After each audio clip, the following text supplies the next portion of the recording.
What's going on, guys? It's Caleb, and we're back with another episode. So today what we're going to be talking about is branding.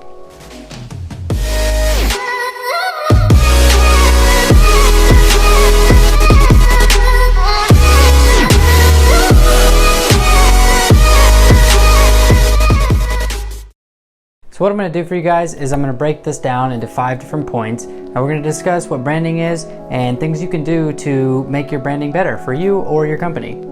So when it comes to your logo or your icon, there's a couple things I want you to keep in mind. Number 1, simplicity. Make sure your logo is simple but still attractive to the eye. Some of the best logos you're going to see are going to be simple. Take for example Apple, Microsoft, McDonald's, Nike, Adidas. So many of the best brands that you know are simple when it comes to their logo. The reason we want to keep it simple is so it's easily distinguishable between other brands, and also because it's usually going to be seen at a smaller size, whether that be a thumbnail or a piece of paper. There's all different ways logos can be seen, and for the most part, a lot of times they're going to be seen small. So make sure it's easy to be looked at and it's fun to look at as well.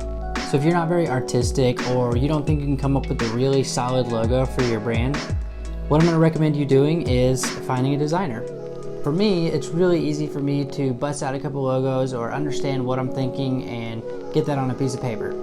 But for someone who doesn't have a college background in graphic design or hasn't been practicing for the past couple years, that's really daunting and really difficult. But that's okay, because we live in 2019 where you can get on the internet and you can find one for a really fair price. So a really good website to find one of those designers is Fiverr. Fiverr is going to let you find your designer. You're going to be able to see what they've done in the past, and you're going to have a couple revisions with them. You're going to tell them what you want, and bada bing, bada boom, you're going to have your logo. Now, when you're going through the logo process, what I would tell you is be wary of the mascot type logo. Again, if that's really what you want and it really speaks to your brand, then go for it. But a fiery dog with a game controller and a beanie on might look cool, and you might think it makes a good logo, but in reality, it doesn't really say a lot about you, and it's not ultimately helping your brand or your audience understand who you are. So take some time, write some notes out for what you want, find a designer or design it yourself, and get that going, because that's going to be step number 1. Step number 2 is going to be color palette. So when it comes to color palettes, remember, we're going to try to do stuff that makes sense, okay? So let's not do, 7 different colors in one logo. That makes no sense. It's not uniform. Although rainbow and RGB and all that good stuff is cool, it's not a strong brand. Let's stay in the streaming world and let's take Ninja. So Ninja really only has 2 colors. Technically it's 3, but there's a blue, a dark blue, and a yellow. Now, his logo is really strong, his color selection is really strong, and it's cohesive through his whole brand. So that's really what I want you guys to understand. I want you to settle in on a colorway and put that all through your brand. So it's really important when you're figuring out what you want to be and deciding the colors that you're going to use, because that's going to be everywhere as far as logo, merch, overlay, and multiple other places. Number 3, we're going to talk about cohesiveness. So what does cohesiveness mean?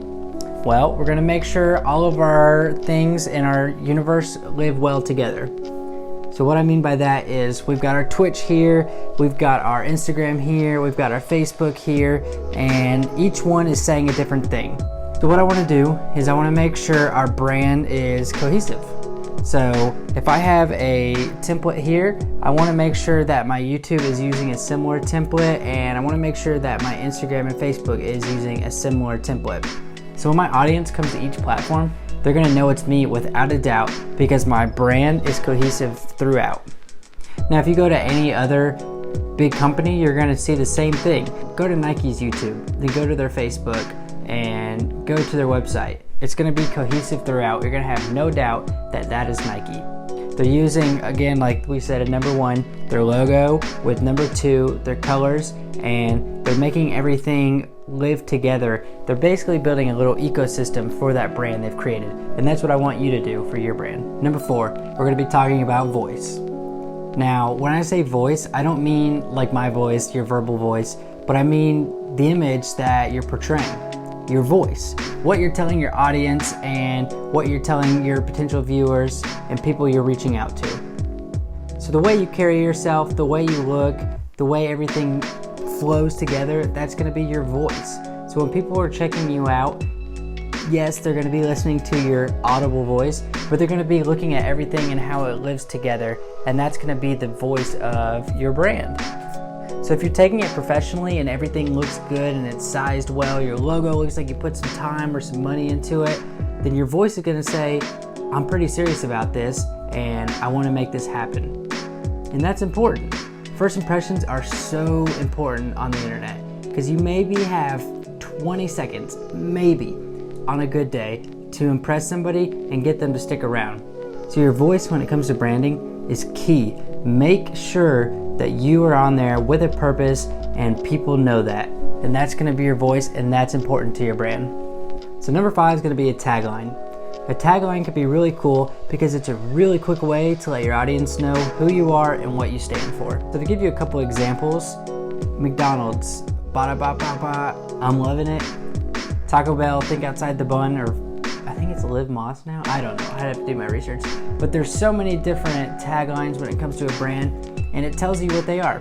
So if you go to the top of my YouTube, it says move forward. So move forward for me means keep pushing, keep grinding, keep uploading. We're not gonna stop till we get what we want. And so when people see that, I want them to know that that's how I feel and this is a process and I'm not giving in yet. So think about it. What do you stand for? What are you trying to accomplish? Put that places, put it on your bio, put it on merch, put it wherever you can. Just, it's a quick way to let your audience know who you are and what you stand for. Well guys, that's 5. That's all I got for you. We could go on and on and on and to no end on building a brand, but I just wanted to give you quick 5 little tips and tricks that can help improve your brand. I'd love to talk to you on Discord about building a brand or your brand or my brand.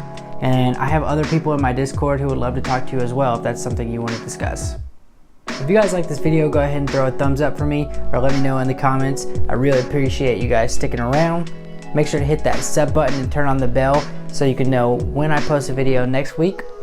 But until next time guys, peace.